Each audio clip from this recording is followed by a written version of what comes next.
Welcome back to another episode on Genealogy TV. My name is Connie Knox. Now, I get a lot of questions, and some of them have to do with what do they put in their research notes or what do they put in a timeline. And so I thought I would go ahead and answer that question. So make sure you're leaving your comments because it's always great.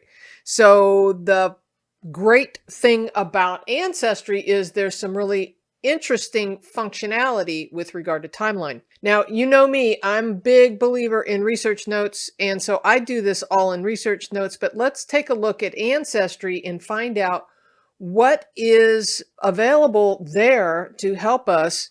So let me jump into this a little bit closer. So let's pick somebody. I don't know. Let's go with Oliver Booth. So if we hover over Oliver, and we right click and we can do the view profile. We can do all kinds of things from here, but let's go view his profile. And once here, you know, obviously the facts column is already giving us a timeline, which is awesome, includes the ages and such. And I have done a lot of work on this ancestor, and you can see that there's quite a bit here in his timeline. However, but wait, there's more.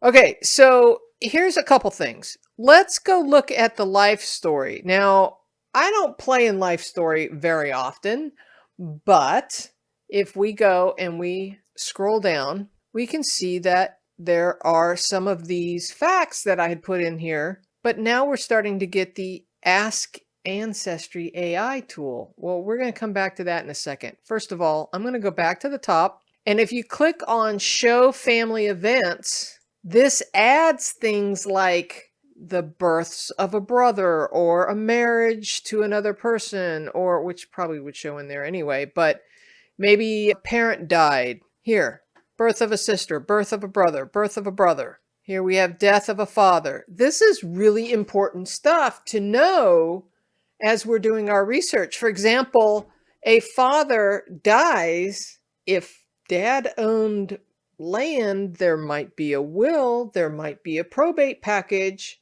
So those are things that we want to be looking at. Now, I'm going to scroll back up to the top, and we can also show historical events. Let's turn that on, and let's see what that gives us. By the way, they also have a map here, which we could drill into, but we're not going to get into that too much today. Let's see if there are any historical facts popping in here. Here we go.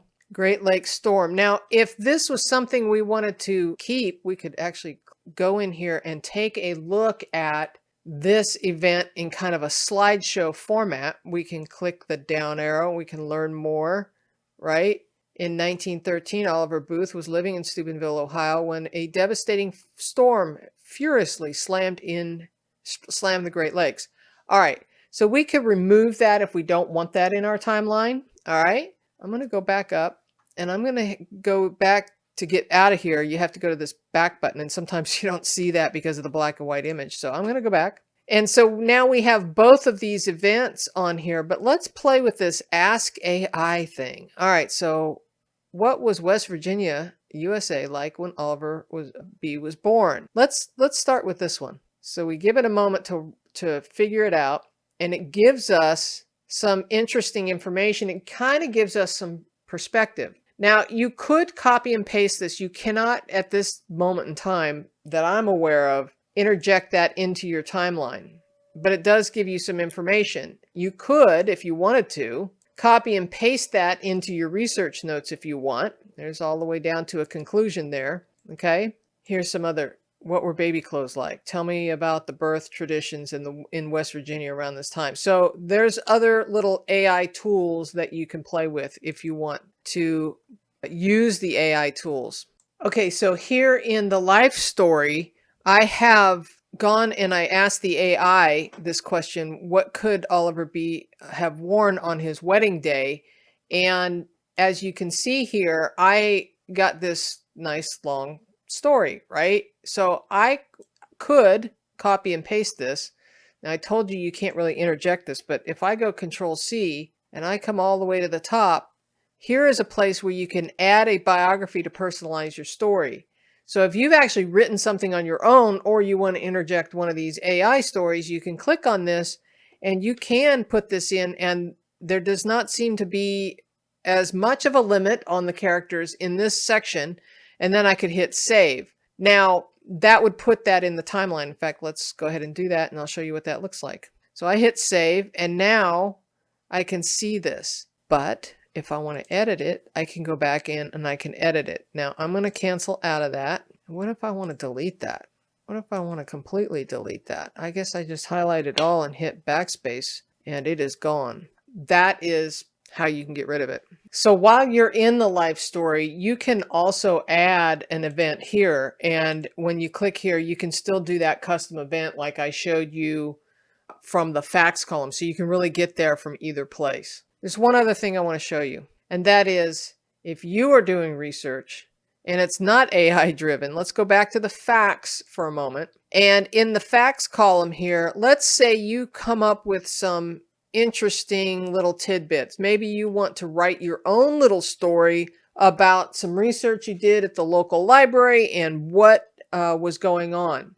You can add, wait for it, a custom event right here. A lot of people don't realize this. Click on custom event and you could put, you know, history of this area or brief little snippet.